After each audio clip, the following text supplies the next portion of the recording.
భారత అత్యున్నత న్యాయస్థానానికి 52వ ప్రధాన న్యాయమూర్తిగా జస్టిస్ బిఆర్ గవాయ్ నియమితులయ్యారు. ఆయనను సీజేఐగా నియమించాలని కొలీజియం చేసిన సిఫార్సులకు రాష్ట్రపతి ద్రౌపది ముర్ము మంగళవారం ఆమోదం తెలిపారు. ఈ మేరకు కేంద్ర న్యాయ మంత్రిత్వ శాఖ నోటిఫికేషన్ జారీ చేసింది. భారత రాజ్యాంగం ఇచ్చిన అధికారాలను వినియోగించుకుని జస్టిస్ గవాయ్ 52వ సీజేఐగా నియమించడం సంతోషంగా ఉంది అని కేంద్ర న్యాయ మంత్రి అర్జున్ రామ్ మేఘ్వాల్ వెల్లడించారు. దీంతో మే 14న గవాయ్ సుప్రీంకోర్టు ప్రధాన న్యాయమూర్తిగా బాధ్యతలు స్వీకరించనున్నారు. ఆయన ఈ ఏడాది నవంబర్ 23 వరకు ఆ పదవిలో కొనసాగుతారు. మాజీ సిజేఐ జస్టిస్ కేజీ బాలకృష్ణన్ తర్వాత న్యాయ వ్యవస్థలో అత్యున్నత పదవిని చేపట్టనున్న దళిత నేపథ్యం కలిగిన రెండో వ్యక్తిగా జస్టిస్ బిఆర్ గవాయ్ నియామకం చారిత్రక మైలురాయిగా నిలిచింది.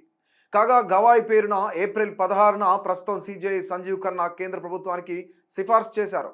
ఈ క్రమంలోనే రాష్ట్రపతి ఆమోదించారు. మరోవైపు మే 13న ప్రస్తుత సిజేఐ జస్టిస్ ఖన్నా పదవి విరమణ చేయనున్నారు. గవాయ్ నేపథ్యం: జస్టిస్ భూషణ్ రామకృష్ణ గవాయ్ 1960 మే 24న మహారాష్ట్రలోని అమరావతిలో జన్మించారు. నాగ్పూర్ విశ్వవిద్యాలయం నుంచి న్యాయ పట్టా పొందిన ఆయన 1985లో న్యాయవాదిగా ప్రాక్టీస్ మొదలుపెట్టారు.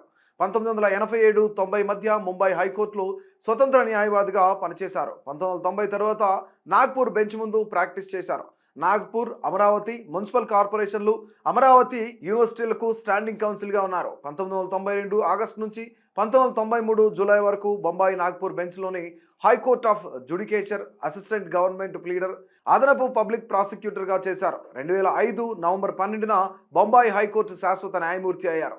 ఆ తర్వాత 2019 మే 24న సుప్రీంకోర్టు న్యాయమూర్తిగా పదోన్నతి అందుకున్నారు. ఈ నేపథ్యంలోనే సీజేఐగా నియమితులయ్యారు.